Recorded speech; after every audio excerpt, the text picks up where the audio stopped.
चौकीदार सरकार 2047 तक विकसित भारत बनाने का जुमला देते हैं।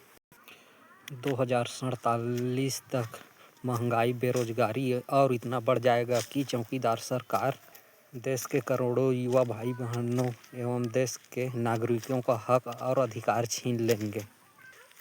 2047 तक विकसित भारत तो नहीं बन पाएगा, लेकिन हमारा देश विश्व में सबसे ज़्यादा महंगाई और बेरोजगारी वाला देश बन जाएगा। चौकीदार सरकार नोटबंदी करके बहुत बड़ा अनर्थ किया है।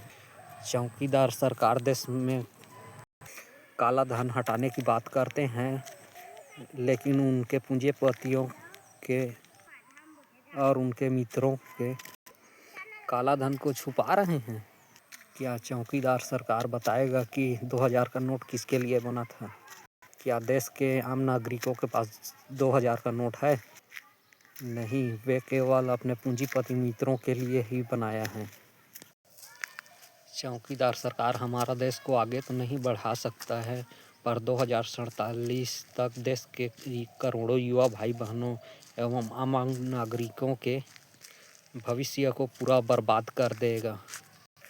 क्या चौकीदार सरकार में हिम्मत है हर वर्ष 2 करोड़ युवाओं को नौकरी देने का, देश में महंगाई कम करने का? लेकिन वे कभी ऐसा करेंगे नहीं, क्योंकि वे अपने पूंजीपतियों के जेब में पैसा डालना जानते हैं। क्या यही है विकसित भारत?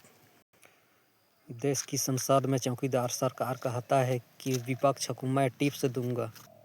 क्या चौकीदार सरकार देश में महंगाई और बेरोजगारी बढ़ाने का टिप्स देंगे?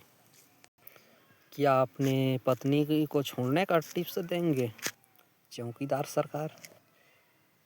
सरकार जी, आप अपना पत्नी को नहीं संभाल पाए तो आप देश क्या संभाल पाओगे?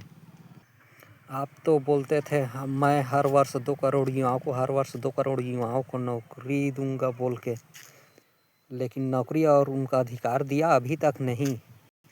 केवल आप जुमला देना जानते हैं और कुछ नहीं। आपके जुमलों को देश का युवा सब समझ चुका है और आपके जुमलों को देश का युवा नहीं चाहता है। चौकीदार सरकार केवल मन की बात करता है। कभी महंगाई और बेरोजगारी पर बात करो, कभी देश के करोड़ों युवाओं को नौकरी और उनका अधिकार देने की बात करो, देश में महंगाई कम करने की बात करो, लेकिन महंगाई और बेरोजगारी पर आप बात नहीं करेंगे, क्योंकि महंगाई और बेरोजगारी चौकीदार सरकार ने ही बढ़ाया है। चौकीदार सरकार केवल हिंदू, मुस्लिम, सिख, ईसाई सभी धर्म के भाई बहनों को आपस में लड़ाकर राजनीति करना जानता है और कुछ नहीं। चौकीदार सरकार जाति धर्म के नाम पर वोट मांगना बंद कीजिए और देश के करोड़ों युवाओं को उनका हक और नौकरी दीजिए। न ही चौकीदार सरकार का जुमला।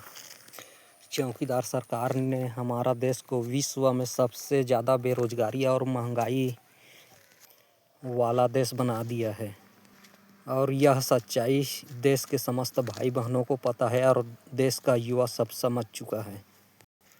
चौकीदार सरकार नारी शक्ति को सम्मान देने की बात करता है। क्या वे अपने पत्नी को सम्मान दे पाए?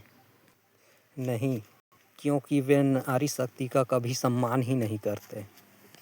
जो खुद का पत्नी का सम्मान नहीं कर सका, वो क्या देश का सम्मान करेगा? वो क्या देश के करोड़ों युवा भाई बहनों को हर वर्ष 2 करोड़ युवा भाई बहनों को नौकरी और उनका अधिकार देगा?